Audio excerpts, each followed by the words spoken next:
ബിസ്മില്ലാഹിർ റഹ്മാനിർ റഹീം. പ്രിയ സഹോദരി സഹോദരന്മാരെ,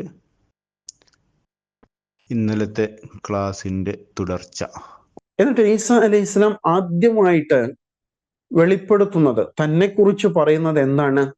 ഇന്നി റസൂലുള്ളാഹി ഇലൈക്കും, ഇന്നി നിശ്ചയം ഞാൻ, റസൂലുള്ളാഹ് ദൈവദൂതനാണ്, ഇലൈക്കും നിങ്ങളിലേക്ക് നിയോഗിതനായ ദൈവദൂതനാകുന്നു ഞാൻ എന്നാണ് പറയുന്നത്. നേരത്തെ ഇതേ ആശയം നമ്മൾ പഠിച്ചിട്ടുണ്ട്. റസൂലൻ ഇല ബനി ഇസ്രായേൽ. എവിടെയാണ്? ആലു ഇമ്രാൻ 49 ഈസാ അലൈഹി ഇസ്ലാമിനെ കുറിച്ച് അങ്ങനെ വിശദീകരിച്ചു വരുമ്പോൾ തുടക്കത്തിൽ തന്നെ റസൂലൻ ഇല ബനി ഇസ്രായേൽ എന്ന് പരാമർശം വന്നിരുന്നു. എന്താണ് അതിന്റെ ആശയം? നിയോഗം, ഈസാ അലൈഹി ഇസ്ലാമിന്റെ നിയോഗം അക്കാലത്തെ ഇസ്രായേലിലേക്ക് മാത്രമാണ് എന്നത് വളരെ വ്യക്തമാണ്. അക്കാലത്തെ ഇസ്രായേൽ സമൂഹത്തിലേക്ക് മാത്രമാണ് ഈസാ അലൈഹി ഇസ്ലാം നിയോഗിതനായത്. എല്ലാ മനുഷ്യരിലേക്കും എല്ലാ കാലത്തേക്കും എന്ന് വേദഗ്രന്ഥങ്ങൾ ഈസാ അലൈഹി ഇസ്ലാമിനെ കുറിച്ച് പറയുന്നില്ല. അതേസമയം മുഹമ്മദ് സല്ലല്ലാഹു അലൈഹി വസല്ലമയെ കുറിച്ച് ഖുർആനിക പരാമർശം എന്താണ്?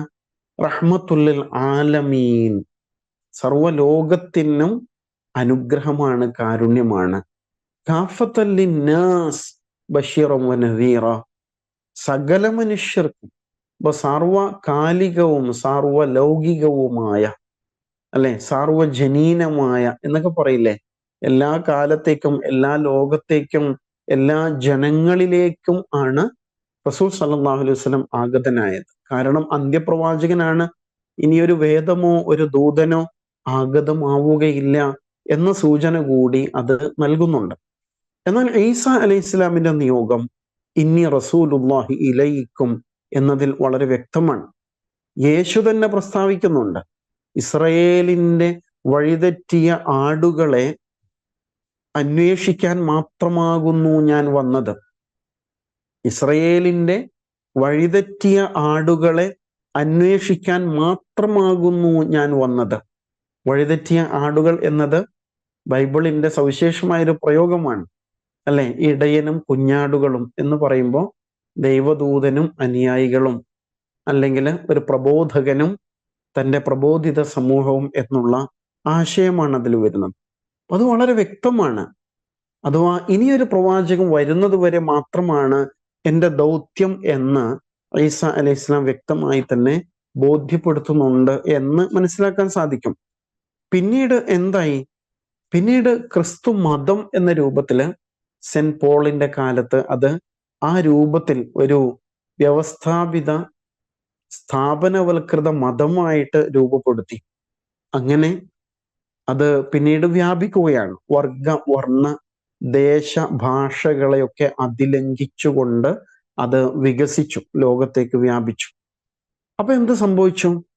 യേശു പ്രബോധനം ചെയ്ത ആദർശവും ധർമ്മവ്യവസ്ഥയും അവരെ യഥാർത്ഥത്തിൽ സ്വാധീനിച്ചോ?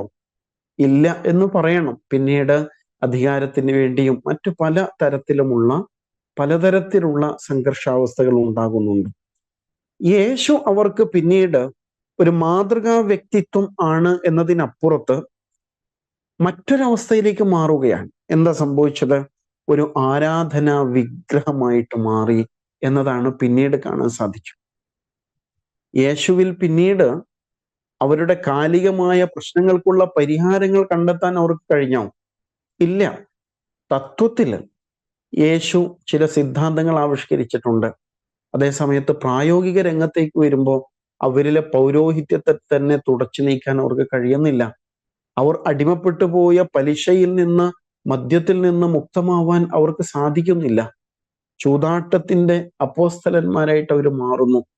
ഇങ്ങനെ പ്രായോഗിക രംഗത്ത് ഒരു കൃത്യമായ വിധി, ഒരു ശരീഅത്ത് കൈവശമില്ലാത്ത വിധത്തില് അവർ വഴിമാറിപ്പോകുന്നത് കാണാൻ സാധിക്കും. അതുകൊണ്ട് തന്നെ ആയിരിക്കണം പിന്നീട് യഹൂദ ക്രൈസ്തവ സമൂഹത്തിൽ നിന്നാണല്ലോ ഭൗതിക ചിന്തകൾ കൂടുതലായിട്ട് രൂപപ്പെട്ടു വരുന്നത്. അതിനെക്കുറിച്ചും നമ്മൾ പഠിക്കേണ്ടതുണ്ട്. ആ ഒരു കാഴ്ചപ്പാടില് ഇന്നി റസൂലുള്ളാഹി ഇലൈക്കും ആരോടാ പറഞ്ഞത്? യാ ബനി ഇസ്രായേൽ, ഇസ്രയേൽ സമൂഹമേ, ഞാൻ നിങ്ങളിലേക്ക് നിയോഗിതനായ ദൈവദൂതനാണ്. വളരെ വ്യക്തമാണ്. പക്ഷെ പിന്നീട് അവരെന്ത് ചെയ്തു? ഇന്നത്തെ ഭാഷയിൽ പറഞ്ഞാൽ യേശുവെ ഗ്ലോബലൈസ് ചെയ്തു, ആഗോളവൽക്കരിച്ചു. പക്ഷേ ആഗോളവൽക്കരിക്കപ്പെട്ട തരത്തിൽ യേശുവെ അവതരിപ്പിച്ചപ്പോൾ ആഗോള പ്രശ്നങ്ങൾക്കുള്ള പരിഹാരം യേശുവിലൂടെ മുന്നോട്ട് വെക്കാൻ അവർക്ക് കഴിഞ്ഞില്ല. അങ്ങനെ അവർ ഭൗതികമായ സിദ്ധാന്തങ്ങളെ കൂട്ടുപിടിക്കേണ്ട അവസ്ഥയിൽ, അല്ലെങ്കിൽ അവ ആവിഷ്കരിച്ചെടുക്കേണ്ട അവസ്ഥയിലേക്ക് വഴിമാറിപ്പോയി എന്ന് കാണാൻ സാധിക്കും. അത് നമ്മൾ കൃത്യമായിട്ട് പഠിച്ചറിയേണ്ട ഒരു സംഗതിയാണ്. ലോകത്തിന്റെ ഗതിമാറ്റങ്ങൾ എങ്ങനെയാണ് സംഭവിക്കുന്നത് എന്ന് നമുക്ക് വ്യക്തമായിട്ട് മനസ്സിലാക്കാൻ സാധിക്കും. ഇന്നി റസൂലുള്ളാഹി ഇലൈക. എന്നിട്ട് ഈസ അലൈഹിസ്സലാം തന്റെ ദൗത്യത്തെ വെളിപ്പെടുത്തുകയാണ്. മുസദ്ദിഖൻ ലിമാ ബൈന യദയ്യ മിനത് തൗറ. ആരാണ് താൻ? മുസദ്ദിഖാണ്, സത്യപ്പെടുത്തുന്നവനാണ്. ലിമാ ബൈന യദയ്യ, എൻ്റെ മുമ്പിലുള്ളതിനെ, മിനത് തൗറ, തൗറയിൽ നിന്ന്. എന്താണ് ഈ വാചകത്തിന്റെ ആശയം? വ്യത്യസ്ത ആശയങ്ങൾ ഖുർആൻ വ്യാഖ്യാതാക്കൾ മുന്നോട്ട് വെക്കുന്നതായിട്ട് നമുക്ക് കാണാൻ സാധിക്കും. അതിൽ ഒന്ന്, ഞാൻ ഒരു പുതിയ മതവുമായിട്ട് വന്നവനൊന്നുമല്ല, പുതിയ മതവുമായിട്ട് വന്ന ആളല്ല. മൂസ അലൈഹിസ്ലാം അവതരിപ്പിച്ചത് തന്നെയാണ് എനിക്കും നിങ്ങൾക്ക് മുമ്പിൽ വെളിപ്പെടുത്താനുള്ളത്. ഞാൻ തൗറയെ നിഷേധിക്കുന്നവനല്ല, അതിനെ സത്യപ്പെടുത്തുന്നവനാണ്. എല്ലാ പ്രവാചകന്മാരും തൻ്റെ മുമ്പ് ആഗതരായവരെ ഇങ്ങനെ സത്യപ്പെടുത്തുന്നുണ്ട്. കാരണം അത് ഒരു ശൃംഖലയാണല്ലോ. ആദം അലൈഹിസ്ലാമിൽ നിന്ന് ആരംഭിച്ച് മുഹമ്മദ് സല്ലല്ലാഹു അലൈഹി വസല്ലമയിൽ പൂർണ്ണമാകുന്ന ഒരു ശൃംഖലയാണ്, ഒരു ദൗത്യമാർഗമാണത്. അതിനാൽ മുൻ പ്രവാചകരെയും മുൻ വേദങ്ങളെയും സത്യപ്പെടുത്തിക്കൊണ്ടാണ് പിൽക്കാല പ്രവാചകന്മാര് രംഗത്ത് വരുന്നത്. അപ്പൊ അതിനാൽ ഇതൊരു പുത്തൻ പ്രസ്ഥാനമല്ല ഞാൻ അവതരിപ്പിക്കുന്നത് എന്ന് പ്രവാചകന്മാർ പറയേണ്ടി വരുന്നു. കാരണം നിലവിലുള്ള മതവിഭാഗങ്ങൾ പലപ്പോഴും സ്ഥാപനവൽക്കരിക്കപ്പെട്ട് മറ്റൊരു ഗതിയിൽ സഞ്ചരിച്ചു കൊണ്ടിരിക്കുമ്പോഴായിരിക്കും പ്രവാചകന്മാർ രംഗത്ത് വരുന്നത്. അല്ലെങ്കിൽ ആ സമൂഹങ്ങൾ വ്യതിചലിച്ചു പോയിരിക്കും. അവരെ സത്യത്തിലേക്ക് തിരിച്ചു കൊണ്ടുവരാൻ വേണ്ടിയിട്ട് ശബ്ദിക്കുമ്പോൾ ഇയാൾ ആരാണ്? ഒരു പുത്തൻ കൂറ്റുകാരൻ, ഒരു പുത്തൻ പ്രസ്ഥാനക്കാരൻ എന്ന് പറയും. അതിനാൽ മുൻ പ്രവാചകന്മാരെ സത്യപ്പെടുത്തിയിട്ടാണ് എല്ലാ പ്രവാചകന്മാരും രംഗത്ത് വരുന്നത്. അപ്പൊ തൗറാത്തിനെ സത്യപ്പെടുത്തുന്നവനാണ്, മൂസ അലൈഹിസ്ലാമിന്റെ ദൗത്യത്തിന്റെ തുടർച്ചക്കാരനാണ്, ഞാൻ പുതിയ മതവുമായിട്ട് വന്നതല്ല എന്നാണ് ഇതിന്റെ ഒരു വ്യാഖ്യാനം. രണ്ടാമത്തേത്, എൻ്റെ ആഗമനം സംബന്ധിച്ച് തൗറാത്തിലുള്ള സുവാർത്ത പുലർന്നതാകുന്നു ഞാൻ എന്നതാണ്. തൗറാത്തില് ഈസാ അലൈഹി ഇസ്ലാമിന്റെ ആഗമനത്തെ കുറിച്ചുള്ള സുവാർത്തകളുണ്ട്. അതിന്റെ പുലർച്ചയാണ് ഞാൻ. മുസദ്ദിഖൻ ലിമാ ബൈന യദയ്യ മിനത് തൗറ. അപ്പോ തൗറാത്തിലെ ആ വചനങ്ങളിലേക്ക് നിങ്ങൾക്ക് ശ്രദ്ധ തിരിക്കാം എന്ന ഉദ്ദേശത്തിൽ വരുന്നു. അതിനാൽ നിങ്ങൾ എന്ത് ചെയ്യണം? നിങ്ങൾ എന്നെ സ്വാഗതം ചെയ്യൂ. എന്നെ സ്വാഗതം ചെയ്ത് സത്യമാർഗത്തിൽ നമുക്ക് ഒന്നിച്ച് സഞ്ചരിക്കാം, സ്വർഗത്തിന്റെ വഴിയെ മുന്നേറാം എന്നാണ് യഥാർത്ഥത്തില് ഈസാ അലൈഹിസ്സലാം സമൂഹത്തെ ബോധ്യപ്പെടുത്തുന്നത്. ഇനി മറ്റൊരു വ്യാഖ്യാനം കൂടി ഇതോട് ചേർത്ത് തന്നെ മനസ്സിലാക്കാം. എന്താണ്? മുഹമ്മദ് നബി സല്ലല്ലാഹു അലൈഹി വസല്ലമയുടെ ആഗമനം സംബന്ധിച്ച് തൗറാത്തിലുള്ള സുവാർത്തയെ ഞാൻ സത്യപ്പെടുത്തുന്നു എന്ന നിലയ്ക്ക് ഇനി അടുത്തൊരു വാചകമുണ്ട്, അതിനോട് ചേർത്തുകൊണ്ട് ഈ സൂക്തത്തെ വ്യാഖ്യാനിച്ചു വരുന്നുണ്ട്, ഈ വാചകത്തെ വ്യാഖ്യാനിച്ചു വരുന്നുണ്ട്. മുഹമ്മദ് നബി സല്ലല്ലാഹു അലൈഹി വസല്ലമയുടെ ആഗമനം സംബന്ധിച്ച് തൗറാത്തിലുള്ള സുവാർത്തയെ സത്യപ്പെടുത്തുന്നവൻ കൂടിയാണ് ഞാൻ. മുസദ്ദിഖൻ ലിമാ ബൈന യദയ്യ മിനത് തൗറ. അദ്ദേഹത്തിന്റെ ആഗമനം സംബന്ധിച്ച് സ്വയം സുവാർത്ത നൽകുന്നവനുമാണ്. അത് അടുത്ത വാചകത്തില് വരാൻ പോവാണ്. എന്താണ് അടുത്ത വാചകം? വമുബശ്ശിറൻ ബിറസൂലിൻ യഅതി മിൻ ബഅദി ഇസ്മുഹു അഹ്മദ്. എനിക്ക് ശേഷം വരാൻ പോകുന്ന അഹ്മദ് എന്ന് നാമമുള്ള ദൈവദൂതനെ കുറിച്ചുള്ള മുബശ്ശിറാണ്, സുവിശേഷകനാണ്, സന്തോഷവാർത്ത അറിയിക്കുന്നവനാണ് ഞാൻ എന്നാ പറയുന്നത്. എനിക്ക് ശേഷം വരാനിരിക്കുന്ന അഹ്മദ് എന്ന പേരുള്ള ദൈവദൂതനെ കുറിച്ച് സുവിശേഷം അറിയിക്കുന്നവനുമാകുന്നു ഞാൻ. ഈ വാചകം വല്ലാതെ തെറ്റിദ്ധരിപ്പിക്കപ്പെട്ടൊരു വാചകം കൂടിയാണ് എന്ന് മനസ്സിലാക്കണം. മുബശ്ശിർ ഇവിടെ ആരെക്കുറിച്ചാ പറയുന്നത്? ഈസാ അലൈഹി ഇസ്ലാമിനെ കുറിച്ച് ഈസാ അലൈഹി ഇസ്ലാം തന്നെ പറയാൻ. മുബശ്ശിർ എന്ന പദം ഖുർആനില് 5 തവണയാണ് ആവർത്തിക്കുന്നത്. ഇത് ഏറ്റവും ഒടുവിലത്തേതാണ്. സൂറത്ത് സഫിൽ എത്തുമ്പോൾ ഒടുവിലത്തേതാണ്. ആദ്യ 4 ആരെ കുറിച്ചായിരുന്നു? മുഹമ്മദ് നബി സല്ലല്ലാഹു അലൈഹി വസല്ലമയെ കുറിച്ചാണ്.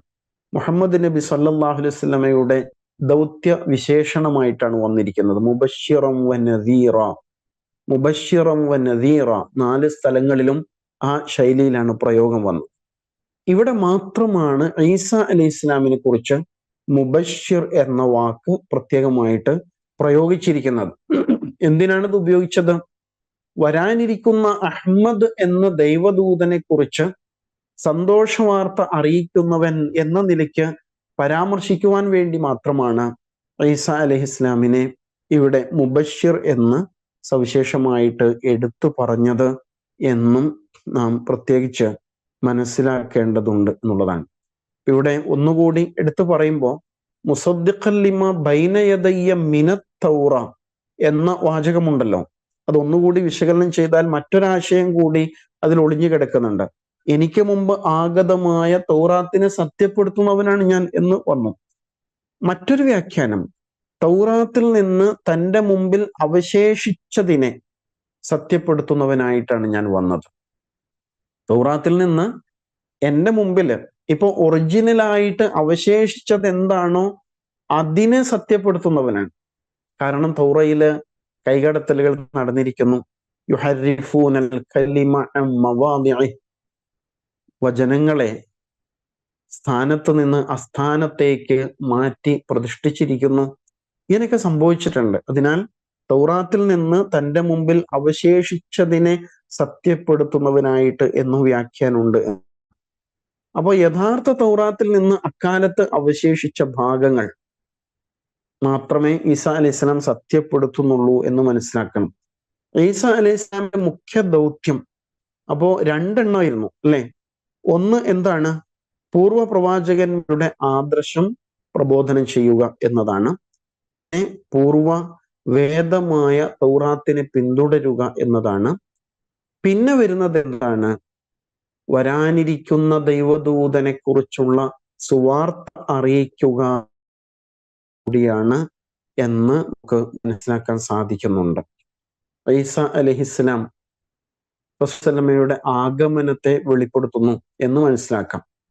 അതോടൊപ്പം തൗറയിൽ നേരത്തെ തന്നെ പരാമർശിക്കപ്പെട്ട വരാനിരിക്കുന്ന പ്രവാചകനെ കുറിച്ചുള്ള സുവിശേഷം സമൂഹ മധ്യത്തിൽ പുനരവതരിപ്പിക്കുന്ന ദൈവദൂതൻ കൂടിയാണ് എന്ന് മനസ്സിലാക്കാം. യഹോവ അരുളി മൂസ അലൈഹി ഇസ്ലാമിനോട് ആണ് അരുളുന്നത്. ആവർത്തനം, നിന്നെപ്പോലൊരു പ്രവാചകനെ അവർക്ക് അവരുടെ സഹോദരന്മാരുടെ ഇടയിൽ നിന്ന് എഴുന്നേൽപ്പിച്ച് എൻ്റെ വചനങ്ങളെ അവൻ്റെ നാവിന്മേലാക്കും. വളരെ പ്രസിദ്ധമായൊരു വാചകമാണ്. യഹോവ അഥവാ അള്ളാഹു തആല മൂസ അലൈഹി ഇസ്ലാമിനോട് പറയാണ്, നിന്നെപ്പോലൊരു പ്രവാചകനെ. മൂസ അലൈഹി ഇസ്ലാമിനോട് പറയാണ് നിന്നെപ്പോലൊരു പ്രവാചകൻ എന്ന് പറയുമ്പോൾ പ്രത്യേകമായ ശരീഅത്ത് നൽകപ്പെട്ട, നിയമവിധികൾ നൽകപ്പെട്ടിട്ടുള്ള, വേദം നൽകപ്പെടുന്ന ഒരു ദൈവദൂതൻ എന്നാണ് അതിൻ്റെ വ്യാഖ്യാനം.